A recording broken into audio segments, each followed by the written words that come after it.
Here, in the United Kingdom, we have a politician, the leader of the opposition, that's right, Sir Keir Starmer. And he's been given this title of flip-flop, seemingly because he flip-flops around with all of his policies, decides what direction he's going to go from one day to another. The reason why I highlight this is, of course, he's not alone. The bigger problem now for someone like the former royal known as the Duchess of Sussex, Meghan Markle, is she keeps flip-flopping around. And the reason being is because her team, quite literally, are never quite sure where to reposition her. So it's interesting to note that Meghan's New York state of mind is truly this. As ever, let me explain. Hi, good morning, how are you? By the way, on this day in 1927, I know we're not, of course I know we weren't around at that point, but it was a pivotal moment in the history of the movies because on this day in 1927, the jazz singer starring Al Jolson was released for the very first time. The first time that they had sound to pictures. Must have been quite frightening, don't you think, to be sitting there in the dark and suddenly hearing this guy's voice coming out. You've never seen it before, it's all new. It's a bit like moving pictures, a decade earlier. Suddenly now you've got sound.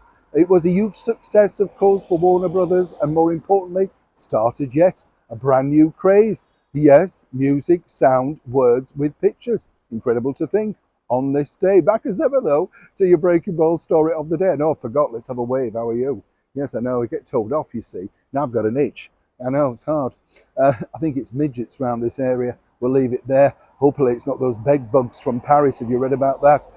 Oh, I saw that story, itching all night now. Don't start me off. But Meghan Markle itching to get back, allegedly, to New York City after that near catastrophic car crash, which of course just turned out to be a complete tissue of lies. Interesting, isn't it? You must imagine now the people of New York City thinking, oh God, not again, here we go. What's she going to come up with this time? Hanging upside down from a building in Times Square by a bra strap or something? You just have to kind of wonder what stunt they're going to come up with and whether, of course, Mother Doria will be with them or indeed back at home in Montecito looking after the children. What's interesting here, though, let me tell you, is this. The reason why I mentioned the word flip-flopping at the beginning is, as you know, the event is all about, the harassment and this is a serious issue teenagers go through via social media, being attacked online. It wasn't the sort of thing that you and me had, people were either bullies in school or behind school, weren't they?